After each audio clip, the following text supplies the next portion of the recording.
ایک ہے ایک شخص معین المسیح الدجال، ان دونوں میں فرق ہے۔ معلوم ایسا ہوتا ہے کہ ایک تو شخص ہوگا جس کا ظہور ہوگا، وہ شخص معین ہوگا، اور اگر احادیث کا تتبع کیا جائے تو معلوم ہوتا ہے کہ وہ یہود کا کوئی بہت بڑا لیڈر ہوگا، اور آخری زمانے میں قریب قیامت کا جو زمانہ ہے، قرب قیامت کا، اس میں جو بڑی عظیم جنگیں ہونے والی ہیں، ان میں جب یہودیوں اور مسلمانوں کا مقابلہ ہوگا اور بہت کریٹیکل سٹیج پر وہ مقابلہ پہنچا ہوا ہوگا، اس وقت حضرت مسیح علیہ السلام کا نزول ہوگا اور وہ دجال اکبر کو، یا المسیح الدجال جسے کہا گیا ہے، اس کو وہ قتل کرے۔ تو المسیح الدجال یہ تو ایک شخص معین، البتہ دجالی فتنہ صرف ایک شخص معین کے ساتھ نہیں متعلق، بلکہ اس کے لیے جو احادیث آئی ہیں ان کا جب ہم تتبع کرتے ہیں، ان سب کو جب جمع کرتے ہیں تو معلوم ہوتا ہے کہ وہ ایک خاص کیفیت ہے، ایک خاص دور میں کچھ ایسی کیفیات پیدا ہو جائیں گی کہ جن کو دجالی فتنے سے تعبیر کیا گیا ہے۔ وہ کیفیات کیا ہیں، میں کچھ احادیث کے حوالے سے وہ میں نوٹ کر کے لایا ہوں، آج آپ کے سامنے رکھ رہا ہوں۔ پہلی بات یہ معلوم ہوتی ہے کہ اس دور میں، اس دجالی فتنے میں، انسان کو جو قواعد طبعیہ ہیں، جو قدرت کی طاقتیں ہیں، کائناتی قوتیں ہیں، ان پر غیر معمولی غلبہ، اختیار حاصل ہو جائے گا، اور وہ دجال متصرف ہوگا ان تمام قواعد طبعیہ پر، بالکل ایسے انداز میں جیسے کبھی انبیاء کرام علیہ السلام کو اللہ تعالیٰ معجزے عطا فرماتا۔ وہ معجزے کہ جو اللہ تعالیٰ کے فضل و کرم سے اللہ کے رسولوں کو عطا ہوئے ہیں، گویا کہ وہ سب کی سب کیفیات ہیں کہ جو دجال کے بارے میں قرآن مجید یا احادیث نبیہ میں وارد ہوئی۔ مثلا پہلی بات یہ بتائی گئی کہ اس کے لیے فاصلہ بے معنی ہو کر رہ جائے گا، انتہائی تیز رفتاری ہوگی جو اسے حاصل ہوگی۔ چنانچہ الفاظ یہ ہے کالغیث سے استدبرت الریح، وہ ایک ایسے طوفان کے مانند جو ہے وہ سیلاب آئے گا کہ جیسے کوئی بہت زوردار آندھی جو ہے اس کے ساتھ طوفان آیا کرتا ہے۔ آپ سائیکلون کا تصور کیجئے کہ جس طریقے سے وہ ایک انتہائی تیز رفتار ہوا جو ہے وہ طوفان کو لے کر آتی ہے، اس طور سے وہ فتنہ پھیلے گا۔ ایک اور حدیث میں الفاظ ہیں فَلَا تَدَعُ قَرْيَةً إِلَّا حَبِطَتْهَا فِي 40 لَيْلَةً، یہ مسلم شریف کی روایت ہے حضرت نواس ابن سمعان رضی اللہ تعالیٰ عنہ۔ کوئی قریہ تک نہیں چھوڑے گا دنیا کی کوئی آبادی چھوٹی سے چھوٹی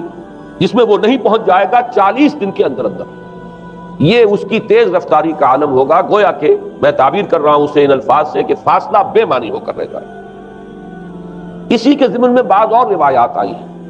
سواری جو ہے اس دجال کی، اس کو گدھے سے تعبیر کیا گیا، اس لیے کہ ظاہر بات ہے اس دور میں اور کسی شے کا اگر تذکرہ کیا جاتا ہوائی جہاز کا یا راکٹس کا تو وہ تو لوگوں کی سمجھ میں نہ آتا، اور پہلے انہیں ساری سائنس پڑھانی پڑتی تب وہ الفاظ استعمال کرتے، لہذا وہ اس کا خچر، اس کا جس پر سواری ہوتی ہے، لیکن اس کی تیز رفتاری کے لیے الفاظ آئے ہیں کہ اس کا ایک قدم اگر مکے میں ہوگا تو دوسرا قدم شام میں جا کر پڑے، اور الفاظ یہ آئے ہیں کہ اس کے دونوں کانوں کے درمیان فاصلہ جو ہے وہ 40 باع کا یعنی 80 ہاتھ کا ہوگا۔ بلکہ حضرت علی رضی اللہ تعالیٰ عنہ کے خطبے میں جو اس کا بیان ہوا ہے کہ اس کا ایک کان جو ہے وہ 30 ہاتھ لمبا کان ہوگا اس کا۔ ابھی ذرا یہ صرف احادیث آپ سنتے جائیے، پھر اس کے بارے میں ان سب کو جوڑ کر جو ہمیں نتیجہ نکالنا ہے اس پر گفتگو بعد میں ہوگی۔ اسی طرح آواز کا معاملہ کہ اس کی آواز چہار دانگ عالم میں بیک وقت سنی جائے۔ الفاظ یہ ہے ینادی بصوت لہو یسمع لہو ما بین الخافقین، وہ ایک ایسی آواز کے ساتھ پکارے گا کہ جسے مشرق و مغرب کے مابین رہنے والا ہر شخص سنے گا۔ اس کی آواز جو ہے گویا کہ وہ تمام فاصلوں کے جو پردے ہیں اس کے لیے وہ حائل نہیں رہیں گے، بلکہ یہ کہ اس کی آواز جو ہے پوری دنیا میں مشرق و مغرب میں بیک وقت سنائی دے گی۔ تیسری بات معلوم ہوتی ہے کہ علاج معالجہ وہ اس انتہا کو، اور عمل جراحی اس انتہا کو پہنچ جائے گا۔ یہاں وہ الفاظ آئے ہیں جو قرآن مجید میں حضرت مسیح کے معجزات کے لیے آئے۔ حضرت مسیح کے الفاظ جو ابرئ الاکمہ والابرص، کہ میں مادر ذات اندھے کو اور جو کوڑھ کا مرض تو ان دونوں کو میں ٹھیک کر دیتا ہوں۔ حضرت مسیح علیہ السلام صرف ہاتھ پھیرتے تھے اور مادر ذات جو نابینا ہے، اندھا، بینائی اس کی آ جاتی تھی، اور کوڑھی جو ہے اس کے جسم پر ہاتھ پھیرتے تھے اس کا کوڑھ درست ہو جاتا۔ ابرئ الاکمہ والابرص، وہی الفاظ آئے حدیث میں کہ دجال کو یہ قدرت حاصل ہو جائے گی۔ نمبر 2 یہ کہ وہ یحیی الموتیٰ، جیسے کہ حضرت مسیح کے الفاظ ہیں وہ احیی الموتیٰ، میں زندہ کرتا ہوں مردے کو۔ حضرت مسیح فرماتے تھے ایک مردے کو قم باذن اللہ، اور وہ کھڑا ہو جاتا تھا۔ بالکل اسی طریقے سے دجال کو بھی قدرت حاصل ہو جائے گی کہ وہ مردوں کو زندہ کرے گا۔ مزید وضاحت ایک حدیث میں یہ ہے کہ وہ ایک شخص کو آری کے ساتھ بیچ میں سے چیرے گا، 2 ٹکڑے کر دے گا، پھر سینے گا اور زندہ کر دے گا۔ معلوم یہ ہوا کہ علاج معالجے کا علم اور دوسرے یہ کہ جراحی کا علم جو ہے وہ اپنی ان بلندیوں کو پہنچے گا کہ اس حد تک انسان کی رسائی ہو جائے گی۔ چوتھی بات، اس کو زمین اور فضا پر اس قدر غلبہ حاصل ہو جائے گا، الفاظ یہ حدیث کے یامر السماء فتمطر، وہ آسمان کو حکم دے گا بارش برسا اور وہ بارش برسائے گا، والارض فتنبت، اور زمین کو حکم دے گا کہ فصلیں اگا اور وہ اگائے گی، ویمر بالخربۃ فیقول لها اخرجی کنوزک، اور وہ کسی ویرانے پر سے گزرے گا، اسے حکم دے گا، ویران چٹیل میدان، اور حکم دے گا کہ اپنے خزانے نکال، اور فرمایا اس کا نتیجہ یہ نکلے گا فتتبعہ کنوزها، تو اس زمین کے جو خزانے ہیں وہ نکل کے اس کے ساتھ چلنے شروع ہو جائیں گے۔ زمین پر قدرت، فضا پر قدرت، بارش کا حکم ہوگا وہ بارش ہو جائے گی، آسمان بارش برسائے گا، زمین اپنے خزانے اگل دے گی۔ پانچویں بات، وَيُبْعَثُ مَعَهُ الشَّيَاطِينُ عَلَى صُورَةِ مَن مَاتَ، اس کے ساتھ کچھ ایسے شیاطین مبعوث ہوں گے کہ جو ان صورتوں کو اختیار کریں گے ان لوگوں کی جو مر چکے ہیں، من الآباء والأمہات والمعارف، جو آباء و اجداد اور مائیں اور دادیاں اور جو بھی جان پہچان والے لوگ ہیں جو فوت ہو چکے ہوں گے، وہ ان کی صورت اختیار کریں گے۔ فَتَأْتِيَ أَحَدَهُمْ فَيَقُولُ أَلَسْتُ فُلَانًا أَلَسْتَ تَعْرِفُنِي، پھر وہ آئے گا اور وہ شیاطین آئیں گے اور انسان سے کسی سے بات کریں گے، کیا تم مجھے نہیں پہچانتے؟ کیا میں تمہارا فلاں رشتہ دار نہیں ہوں؟ اپنی نشانیاں بیان کریں گے اور لوگ پہچانیں گے۔ یہ وہ احادیث ہیں کہ جن کا جو نتیجہ نکلتا ہے اس کو پہچان لیجئے۔ وہ نتیجہ یہ ہے کہ حضور صلی اللہ علیہ وسلم نے دجالی فتنے کے جو اوصاف بیان کیے یا جو علامات بیان کی، ان کا حاصل یہ ہے کہ سائنس اور ٹیکنالوجی کی وہ بلندیاں انسان کو حاصل ہو جائیں گی کہ جو چیزیں کبھی رسولوں کے معجزوں سے ظہور پذیر ہوتی تھیں، وہ قوانین طبیعہ پر تصرف کے باعث خود انسان کرنے لگے گا۔ یہ ہے در حقیقت حاصل۔ چنانچہ آج آپ دیکھیے وہ جو اس کا گدھا ہے وہ ہمارے آج کل کے ہوائی جہاز ہے، اور آپ کو معلوم ہے کہ یہ رڈار جو ہیں ان کے ہوائی جہازوں کے، یہ بالکل اینڈز پر ہوتے ہیں ان کے بازوؤں پر، اور یہی ان کے کان ہیں، انہی سے انہیں وہ معلومات حاصل ہوتی ہیں۔ خود ان کی لمبائی چوڑائی جو ہے وہ کتنی ہے، اور پھر یہ کہ ان کے درمیان فصل جو ہے وہ 80 ہاتھ کا یا 40 ماہ کا وہ موجود ہے، اور جہاز کی ایک اڑان اب تو کہیں بات پہنچ گئی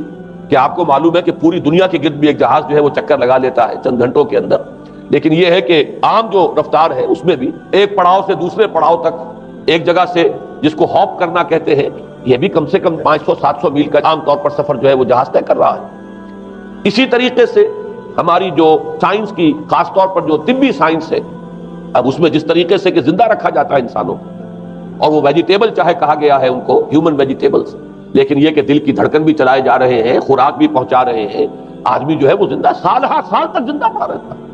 اور یہ کہ سرجری بعض جانوروں پر تو یہ بات ہو چکی ہے کہ کاٹے گئے ہیں اور پھر ان کو سی دیا گیا ہے، جوڑ دیا گیا ہے۔ یہ تمام جو بھی معجزے ہیں اس وقت سائنس دکھا رہی ہے۔ اسی طرح اگر یہ معجزہ دیکھنا ہو کہ زمین لقدق زمین، جہاں کہیں کوئی آثار نہیں تھے کسی ایک پتے تک کے اگنے کے، اگر وہاں لہلہاتے ہوئے آپ کو چمن دیکھنے ہو، تو ویسے سب سے پہلے تو یہ معاملہ ہوا تھا اسرائیل نے جو کر کے دکھایا تھا، لیکن اب تو آپ ابو ظبی چلے جائیے، سعودی عرب میں چلے جائیے۔ سعودی عرب کے اندر حال یہ ہے کہ آپ اگر ہوائی جہاز سے سفر کریں ریاض سے جدہ تک، تو آپ کو جگہ جگہ بڑے سرکولر پیچز نظر آئیں گے جہاز سے، نہایت گرین، اور اس کے اندر جو ہے آرٹیفیشل اریگیشن کے ذریعے سے اور بہت عمدہ وہاں کاشت ہو رہی ہے، بہت خوبصورت فارم جو ہے وہ تمام کے تمام سرکولر پیچز، اس لیے کہ جو اریگیشن ہوتی ہے وہ ان ویلز کے ذریعے سے ہوتی ہے کہ جو ایک سرکل میں چلتے ہیں اور پانی کی وہ آرٹیفیشل بارش جو ہے وہ ہوتی رہتی ہے۔ باقی یہ کہ فضا سے آرٹیفیشل رین، یہ تو بہت ہی سادہ سی بات ہے کہ فضا کے اندر ایٹماسفیرک کنڈیشنز کو ذرا تبدیل کیا جائے تو بارش آ جاتی ہے۔ اور باقی رہ گیا آواز کا یہاں سے وہاں جانا، وہ تو آواز ہی نہیں ہے، تو آپ صورتیں دیکھ رہے ہیں۔ آپ کو نیو یارک میں بیٹھا ہوا خطاب کرے، آپ پوری دنیا کے اندر جہاں چاہیں وہ آل ورلڈ اینٹینا آپ کے پاس صرف ہونا چاہیے، باقی یہ کہ آپ دنیا کے کسی بھی گوشے میں بیٹھے ہوئے کسی شخص کا خطاب جو وہ سن سکتے ہیں۔ تو معلوم یہ ہوا کہ در حقیقت یہ جو دجالی فتنہ ہے، یہ جس کے اوصاف جو بیان کیے گئے، ابھی میں اس کو لفظ فتنہ سے تعبیر نہیں کر رہا، اسے جس چیز نے فتنہ بنایا وہ ابھی میں آپ سے عرض کروں گا، لیکن یہ جتنے اوصاف حدیث میں آئے، جتنی صفات بیان ہوئی ہیں، جو کوائف وہاں سامنے آ رہے ہیں، ان سب کا حاصل تو ایک لفظ میں یہ ہے کہ سائنٹیفک ڈیولپمنٹ اور ٹیکنالوجیکل ڈیولپمنٹ وہ اس درجے کی ہو جائے گی کہ قواعد طبیعہ پر، فورسز آف دی نیچر پر انسان کو تصرف اور تسلط حاصل ہو جائے گا، اور وہ انہیں استعمال کرے گا، اور اس طریقے سے اس کے اندر وہ ساری کی ساری کیفیات جیسے کہ آج ہم دیکھ رہے ہیں اپنی نگاہوں کے سامنے وہ پیدا ہو جائیں۔ اب سوال یہ ہے کہ اس شے کو فتنہ کس چیز نے بنایا؟ یہ بات سمجھ لیجیے. جہاں تک سائنسی ترقی کا تعلق ہے، تکنیکی ترقی کا تعلق ہے، یہ چیزیں فی الاصل فتنہ نہیں ہے. یہ تو وہ علمہ آدم الاسماء کلہا کا ظہور ہے. اللہ تعالیٰ نے ازل میں حضرت آدم علیہ السلام کو جو صلاحیت عطا فرما دی تھی، یہ ایکسفولیشن ہے اس کا ظہور ہے. جیسے کہ آم کی گٹھلی میں آم کا درخت ہے، لیکن ظاہر بات ہے کہ اس کو درخت بننے میں وقت لگتا ہے. پہلے وہ 2 پتے نکلتے ہیں، پھر وہ بڑھتا ہے معاملہ، کئی سال میں جا کر وہ درخت جو ہے وہ جوان ہوگا، وہ پھل دے گا. اسی طریقے سے یوں سمجھیے کہ بالقوہ وہ علم حضرت آدم علیہ السلام کو دے دیا گیا، یعنی وہ صلاحیتیں ودیت کر دی گئیں، وہ فیکلٹیز، سمع اور بصر اور فؤاد، دیکھو سنو نتیجہ نکالو اور آگے بڑھو. آپ نے چیز دیکھی، ایک سنی، نتیجہ نکالا، اس کو نوٹ کیا، آگے بڑھے، پھر کوئی چیز دیکھی، پھر کوئی سنی، اپنے سابق جو نتیجہ آپ نے نکال کر محفوظ کیا تھا اپنی میموری میں، اس کے ساتھ اس کو ٹیلی کیا، کوئی اور نتیجہ نکل آیا اور آگے بڑھے. تو یہ تو سٹیپ بائی سٹیپ، قدم با قدم انسانی علم آگے بڑھ رہا ہے. یہ ہرگز فتنہ نہ ہوتا، میرے الفاظ پر توجہ کیجئے، اگر اس کے ساتھ متوازن طور پر ایمان اور روحانیت کا ارتقا بھی ہوتا رہے. اگر اس کے ساتھ اللہ کی معرفت، اللہ کی محبت، آخرت کا ایمان، منزل انسان کی جو ہے وہ آخرت ہے، دنیا نہیں ہے، اگر یہ چیزیں ساتھ کے ساتھ ہوتی تو یہ ہرگز فتنہ نہیں. فتنہ در حقیقت اسے جس نے بنایا ہے وہ یہ ہے کہ کچھ ایسے اسباب ہوئے ہیں، اور وہ اسباب آج مجھے بیان کرنے کہ در حقیقت موجودہ عیسائیت اس کا سب سے بڑا سبب ہے. اس کے نتیجے میں ایک بہت بڑا گیپ ہے، اپالنگ گیپ ہے، بڑا مہیب خلا ہے، بڑی وسیع خلیج ہے جو حائل ہو چکی ہے کہ ایمان اور روحانیت ختم ہوتے چلے گئے، اور یہ ٹیکنیکل اور سائنٹیفک ڈیولپمنٹ بڑھتی چلی گئی. ان دونوں کے درمیان جو مہیب خلا پیدا ہوا ہے اس نے اسے فتنہ بنا دیا ہے، اور عظیم ترین فتنہ بنا دیا. ورنہ اگر اس کے ساتھ ہی اللہ پر ایمان، آخرت پر ایمان، اور انسان کے اندر ایمانی کیفیات، اس کی روحانی کیفیات اگر یہ بھی برقرار رہتی، بلکہ اس کے ساتھ متوازن طور پر ان کو ترقی کرنا چاہیے تھی، تو یہ ہرگز فتنہ نہیں ہے. تو پہلی بات یہ سمجھ لیجئے کہ اگرچہ دجالی فتنے کے جو صفات، اس کے اوصاف، اس کی علامات، اس کے مظاہر جو بھی حدیث کے ذریعے سے ہمیں معلوم ہے، جس کا میں نے ابھی آپ کے سامنے تذکرہ کیا، وہ سب در حقیقت تعبیر ہے اس دور کا جو محاورہ ہے، اس دور کی جو زبان ہے، اس دور میں جن الفاظ سے گفتگو کی جا سکتی تھی، اس دور کے ایڈیم میں آج کی جو سائنٹیفک اور ٹیکنالوجیکل ترقی ہے، گویا کہ اس کی تعبیر کی گئی ہے کہ وہ دجالی فتنہ ہوگا. لیکن اس شے کو فتنہ بنانے والی شے در حقیقت یہ ہے